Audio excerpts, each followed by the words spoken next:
else is feeling. We want November 5th to come, but I think there's also, we're terrified of November 5th coming. Just wanted to chat a little bit.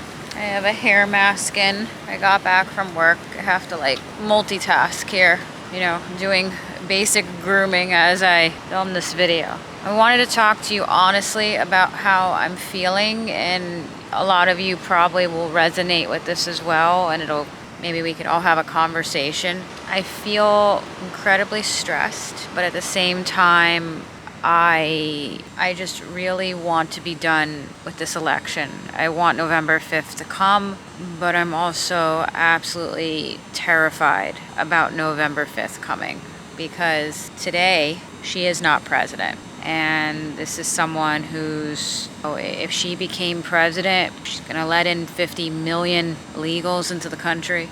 You won't recognize the country anymore. That's Dad, by the way. Say hello to the people. Say hello. They also asked why you always walk behind me, and that's because I walk quicker. Because you walk very fast and I'm very slow. She lets in 50 million people into the country. You won't recognize the country. It's unsafe as it is to go out. I've watched the city change. There's been one incident after another in the mall. There's probably 1,000 friends in the mall at once. You know, situations where they run through the mall, they're following women. The police and the security chases them through the mall. It's become very dangerous, really, even in areas like this, to go out. You won't recognize, you know, assimilation, you know, common values anymore. The economy, the inflation. She wants to do universal health care. You'll be in line with every 50 million friends and everyone else to try to see a doctor. Better hope you don't get sick. If you have the money to pay for a private concierge doctor to come to your house, that's what could only hope and pray that somehow you become in that boat, so that way you can afford it, where you could afford someone to come to your house and help you, or a friend or a relative that's a doctor. And then it may not be the type of doctor you need, or I don't even know how that would work if, God forbid, you needed more than the type of doctor to some basics, you need them to do something for you. Of a hospital. Yeah, I want it to come, the election, but I'm absolutely terrified also of it coming, because it's like you go to sleep at night and today she's not president, but I'm scared that she could be. I have no problem in a woman becoming president or a woman of color being president. It's that this Democratic Party is not anymore what it's supposed to stand for. I'm worried about how bad censorship could get. I have no idea. You hope that if they try to do something like that, where some of the things that they've made comments on, that it gets struck down by, you know, the courts or something. I'm not happy as it is living in South Florida. Obviously, if you're following my channel, you know about my building situation and the extreme cost of living here. If she won, I would continue to do what I've started to mention to you guys. I need to move, and I need to move somewhere where I'm living more within my means, and not only within my means, but never again an HOA. A house. At one point, I was considering going to Orlando and getting a house in one of those areas there where I didn't have an HOA. That's still a possibility. If she won, I may be saying to myself, I need to go somewhere more rural, you know, in order to try to get away from the changes that you could see happening. And I don't know, I was starting to research places like Tennessee. At one point I was looking up North Carolina. A long time ago, we used to have a house. Curious if some of you guys are located near there. We used to have a house in Beach Mountain. I remember it was called Fred's grocery store. His name was Fred, right? He owned, or is he still around, or his family owns it? I don't know. But that was Beach Mountain. Years ago, I lived in Colorado, but Colorado was not as bad as it is today. A lot of they're very liberal there, but you know, there's obviously areas in Colorado that are still very rural. But I don't think I'd ever go back to Colorado. I probably would try somewhere new. So, I mean, off the top of my head, I was thinking brainstorming Tennessee, Orlando, even though obviously Orlando's not conservative. But for the primary goal was to get into a house, get away from this, no HOA, live more within my means. We're not spending a dime. We won't, we'll be as careful as possible with money in order to save up to achieve these goals.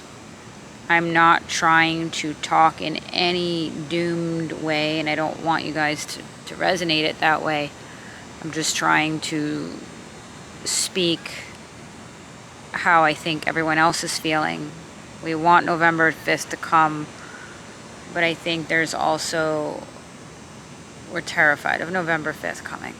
Can you talk a little bit about the longshoremen strike and what we saw when we went to the grocery store? We went to the grocery store. So I live in Sunny Isles Beach. It's down, you go down that way and you get into Aventura. Aventura, people are a little bit more sharp mentally. There's a lot of, older community in Aventura, more business people in Aventura, so they're a little sharper. So I was starting to see some scarcity in the grocery store. I would equate it to panic shopping right now rather than necessarily 100% if they have restock items in the back or not. Sunny Isles, I haven't been to the grocery store today to see what's going on. People in Sunny Isles Beach, if you look it up, is known affectionately, and I don't mean this in any type of weird way. It's known as Little Moscow. That's what it's known as. The majority language of Sunny Isles is actually Russian. It's a Russian-dominated area. I think it has one of the highest Russian populations of people. You walk down the street, it's Russian bakeries, Russian restaurants. Everyone speaks Russian here. It's a requirement actually to speak Russian to work at the bank up the street. So you have a lot of people here who, have come from communist situations in their lives, different countries throughout, Europe and stuff like that. They're used to, in a sense, roughing it.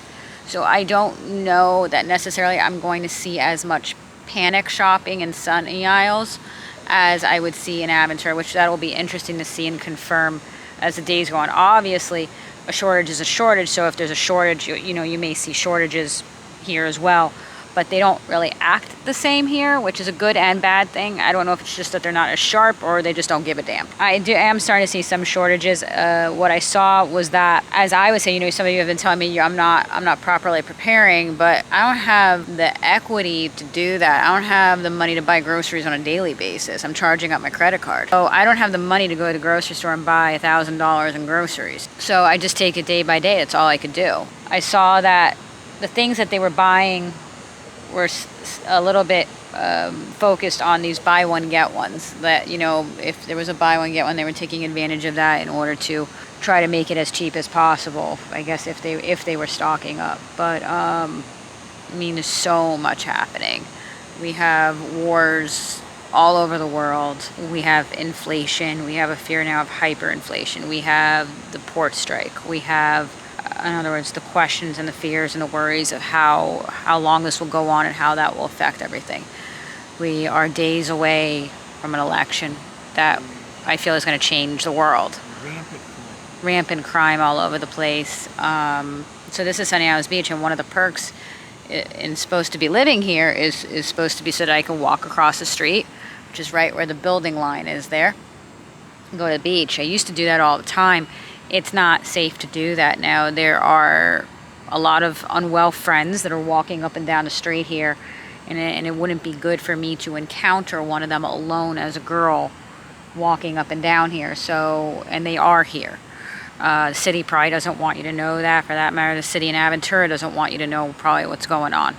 But it's worse in Aventura for sure. I mean, if you have 1,000 friends in the mall and then you try to walk the track, which is this luxury area that circles around the mall, and you've got them, they're falling over on the track, and you're taking a walk there. That's not a safe thing to do anywhere. It was a community where you came out, you lived in a building, you came out, you took a walk on the track, and then you walked over to the mall and you got a coffee, and then you walked back across the street on this big luxury walking circle area. You're encountering friends now, and it's not safe. And these cities, they try to keep up an allure that everything's great, and it's not. You can look up the crime statistics. Crime statistics, Aventura, Florida, it's not good. But then when you visually look it up, it doesn't quite match. In other words, how does a city that looks like this have this type of crime? You know, that's a whole other conversation about how much I regret moving back here. You know, depending on how much you've delved into my videos. I was born here in South Florida, but I moved to Colorado when I was a teenager. I spent a few years there, and then I made the mistake of moving back here. And it's been hell living here for a lot of reasons. And it's just gotten worse and worse and worse. And I've watched South Florida change and get worse over the years. In a sense,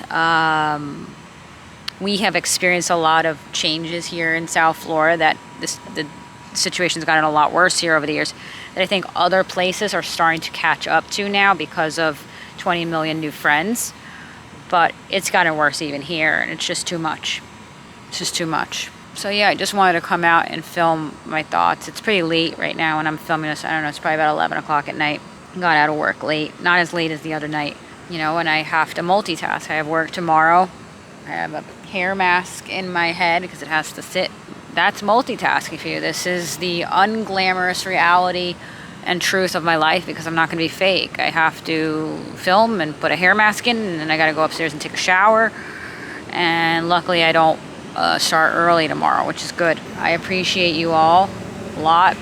I think it gives us all a coping mechanism to be able to talk and share our thoughts. But thank you so much for watching. I really appreciate you all. And I will see you again soon in my next video. And bye.